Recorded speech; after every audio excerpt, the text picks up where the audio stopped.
Hello बच्चों, let's read the question first. In each of the following questions, a statement of assertion that is A is given followed by the corresponding statement of reason R.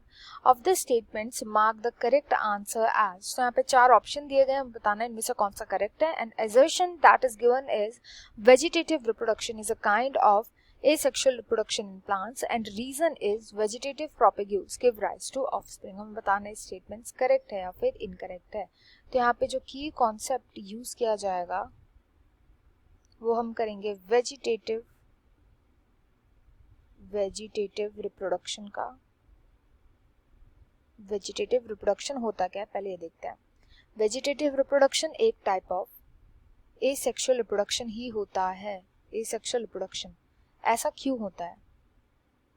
ऐसा इसलिए होता है क्योंकि vegetative reproduction में भी केवल single parent involve होता है. सिंगल पेरेंट के थ्रू ही न्यू ऑफस्प्रिंग जनरेट होता है. इस सिंगल पेरेंट के थ्रू ही न्यू ऑफस्प्रिंग क्रिएट होता है. जिस पार्ट के थ्रू सिंगल पेरेंट के जिस पार्ट के थ्रू ऑफस्प्रिंग की क्रिएट किया जाता है उस पार्ट को हम बोलते हैं वेजिटेटिव प्रोपेग्यूल. वेजिटेटिव प्रोपेग्यूल इसको हम एग्जाम्पल के थ्रू समझते हैं. जैसे पोटैटो जो है वो वेजिटेटिवली रिप्रोड्यूस कर सकता है. पोटैटो के अंदर जो प्रोपेग्यूल होता है वो होता है ट्यूबर उसका. अगर हम इस ट्यूबर को सॉइल के अंदर डाल दे तो ये जर्मिनेट करके क्या बनाता है? न्यू पोटैटो बनाता है, मतलब कि न्यू ऑफस्प्रिंग बनाता है. इसका मतलब यहाँ पे जो ट्यूबर होगा ये क्या होगा? ये होगा वेजिटेटिव प्रोपेग्यूल. तो वो सब parts of plant single parent के वो पार्ट जो कि न्यू प्लांट को या न्यू ऑफस्प्रिंग को जनरेट करने में हेल्प करते हैं उन्हें हम बोलते हैं वेजिटेटिव प्रोपेग्यूल.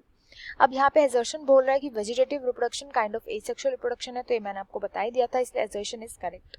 नेक्स्ट है कि वेजिटेटिव, इसका रीजन दिया गया है कि vegetative propagules gives rise to offspring. तो यस, वेजिटेटिव प्रोपेग्यूल्स जो होते हैं वो न्यू ऑफस्प्रिंग्स बनाते हैं.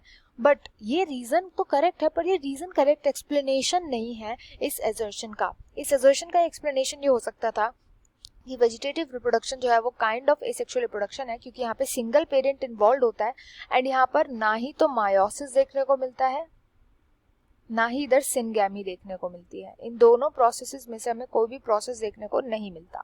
तो इसलिए इस क्वेश्चन का राइट आंसर हो जाएगा option B. Both assertion and reason are true but reason is not correct explanation of assertion.